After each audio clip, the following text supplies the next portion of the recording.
Oi, gente.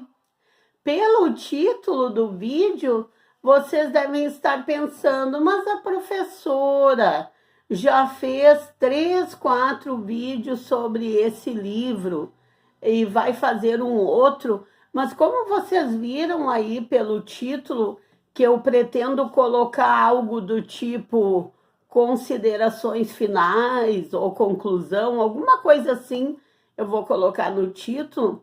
Eu quero dizer que eu não poderia deixar simplesmente esse livro de lado, mesmo já tendo feito 2, 3, 4 vídeos a respeito. Eu tinha que fazer um vídeo de conclusão, de considerações finais. E eu nem considero que seja spoiler, como vocês chamam, ou alguma coisa assim, porque tem tanta coisa interessante, emocionante, triste e ao mesmo tempo esperançosa nessas 560, quase 600 páginas, que por mais que eu fale nesse livro, sempre vou ter coisa para dizer.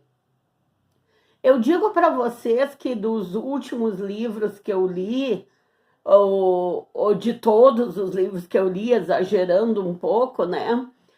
É um dos melhores livros no sentido de reflexão sobre a vida, no sentido do que a gente fala muito hoje sobre inclusão, no sentido que a gente fala muito hoje sobre as doenças mentais, porque como vocês sabem, a partir dos vídeos anteriores que eu já comentei, esse livro, Uma Mente Brilhante, está aqui o livro, é a vida do gênio da matemática, o John Forbes Nash.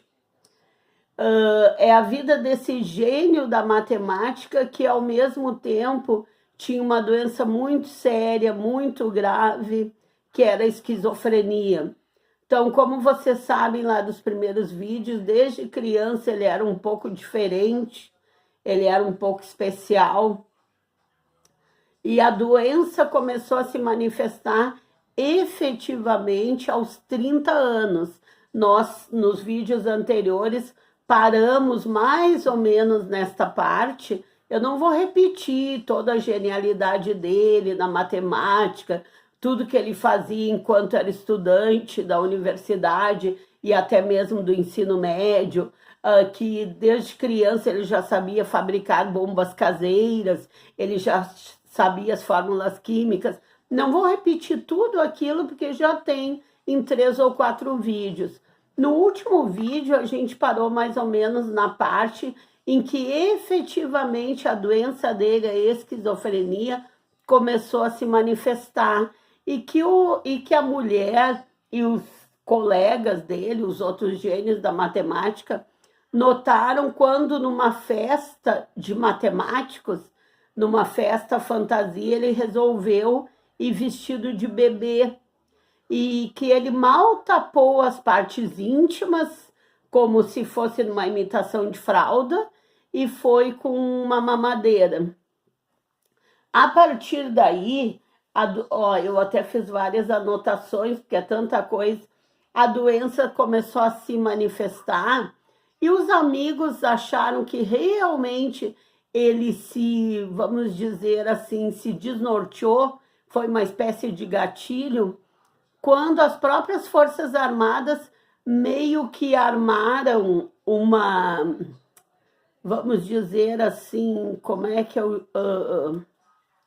uma emboscada até, porque foi uma coisa tão feia, tão ridícula, para ver se ele realmente era gay ou não, porque não se admitia gays nas Forças Armadas, mesmo que fosse um gênio como ele fosse, como ele era.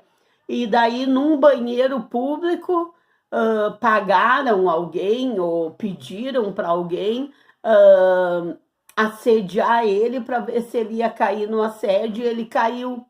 E daí ele foi demitido das Forças Armadas com essa acusação. Vejam que horror, que barbaridade. mas isso lá na década de 1950, e ele já vinha piorando cada vez mais, e talvez essa decepção com o mundo, decepção com as pessoas, decepção com a sociedade, fizesse ele ter uma espécie de gatilho e realmente a doença se manifestar. Se bem que nesse sentido eu faço um parênteses. Ele teria um gatilho por ter sido contrariado ou por ter sido injustiçado, mas ele, por sua vez, também não era de pensar nos outros. Lembram que ele teve um filho com uma enfermeira, que foi a primeira mulher dele. Ele nunca quis registrar o filho. Ele fez a mãe do filho dar o filho em adoção.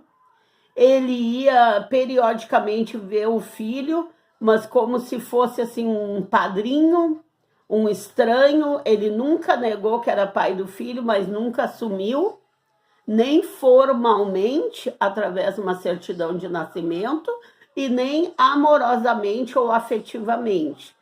Então, também, o gatilho de ter sofrido preconceito por ter preferência por homens, né?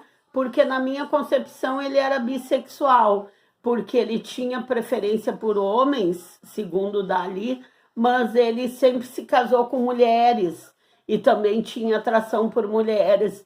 Tanto que a segunda mulher dele, que era tida como muito bonita, muito atraente, muito inteligente, muito sedutora, ele ficou casado até o final da vida, por sinal ele se casou 2 vezes. E o filho preferido dele foi justamente o filho que ele teve com a segunda esposa, com a bonita, com a inteligente, com a sedutora, não com a primeira, que era uma enfermeira que tinha que trabalhar muito para ganhar vida, que não tinha tempo para vaidades e etc. Aí depois ele teve crises horríveis de esquizofrenia.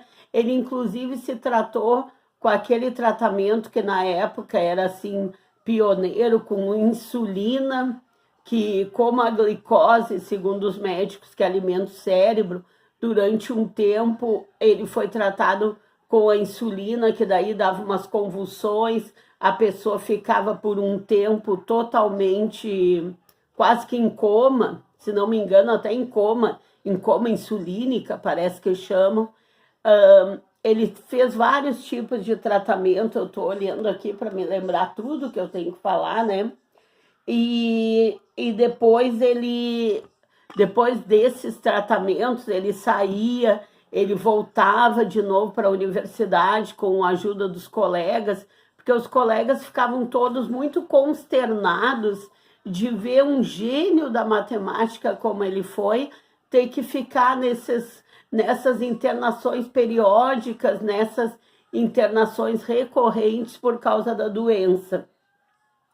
Eles ajudaram muito ele, eles fizeram vaquinha, eles escreviam para os reitores, para que os reitores permitissem que ele ficasse nos empregos, dando aula ou não, tudo vamos dizer assim, em memória ou em consideração ao gênio que ele era.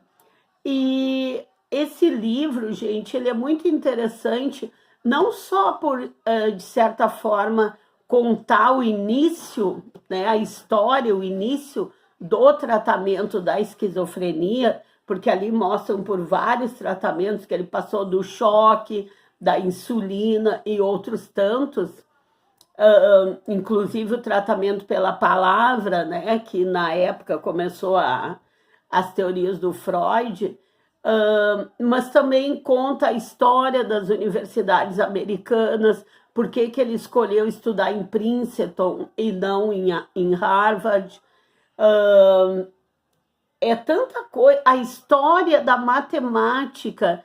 Quem estuda matemática, quem é engenheiro, quem é arquiteto, quem é matemático, quem é economista, se quiser saber a história da matemática também, lê ali o livro, que mesmo eu que não entendo nada, adorei ver a história da matemática, vários nomes ali, o que eles fizeram, a história do prêmio Nobel, aí a gente vê o quanto a Suécia, para dar a concessão do prêmio Nobel, o quanto a Suécia é, até certo ponto, corporativista, até certo ponto bairrista. A gente vê ali no livro os bastidores do exame para dar o prêmio Nobel para esse ou para aquele. A gente vê que o prêmio Nobel de Economia foi um prêmio que era um pouco... Era o prêmio que mais desagradava lá a comissão a dar esse prêmio. Eles tinham preferência a dar prêmios para artes, para ciências humanas, eles já, ou se fosse para dar prêmios Nobel para as ciências exatas, que fosse para alguma coisa mais exata, vamos dizer assim, como a matemática, a química, a economia. Eles achavam que ficava nem bem nas ciências humanas, nem bem nas ciências exatas. O Nash, como eu já falei para vocês, ele nasceu em 1928 e ele morreu em 2015 com 87 anos. Então ele atravessou o século XX estudando matemática. Ele ganhou o prêmio Nobel de Economia em 1994, quando ele começou, ele teve a doença, a esquizofrenia, até o último. Ele teve a doença assim, a ponto de ficar totalmente, como a gente diz na gíria, fora do ar. Mas a doença, para surpresa dele, dos amigos, dos parentes, dos colegas de profissão e até dos médicos, a doença teve uma remissão. Aí eu achei interessante que os médicos usam o mesmo termo que se usa nas doenças autoimunes, né? Que no caso eu tenho, teve uma remissão assim, ó, assustadora no bom sentido, que eles nem sabiam explicar, porque de uma hora para outra ele recuperou a lucidez, ele recuperou o raciocínio, claro, tudo dentro dos limites dele, dentro dos limites de quem tem uma patologia que a qualquer momento pode vir à tona de novo. Mas ele se recuperou de uma tal maneira a ponto de voltar à vida social, a ponto de conseguir fazer a diferença de quem era quem, a ponto de voltar a fazer os seus estudos, as suas pesquisas lá na área da matemática e na área da teoria dos jogos, que até hoje é respeitadíssima e nem poderia deixar de ser, né? Afinal ele foi um prêmio Nobel. Então, gente, eu penso que quem quiser ler algum livro que fale sobre inclusão, que fale sobre os tratamentos das doenças mentais no século XX, que fale sobre a história das universidades americanas, que fale sobre a história da matemática e que até mesmo fale sobre pais narcisistas, porque eu notei que ele não deixou de ser um pai narcisista, porque o filho mais velho dele, ele tinha muita implicância, ele, mesmo quando ele já estava com a doença em remissão, mesmo quando ele resgatou a convivência com esse filho que ele nunca quis ter e nunca registrou, e que ele já tinha o seu quase 70 e o filho tinha os seus quase 50, ele ainda implicava que o filho era muito gordo,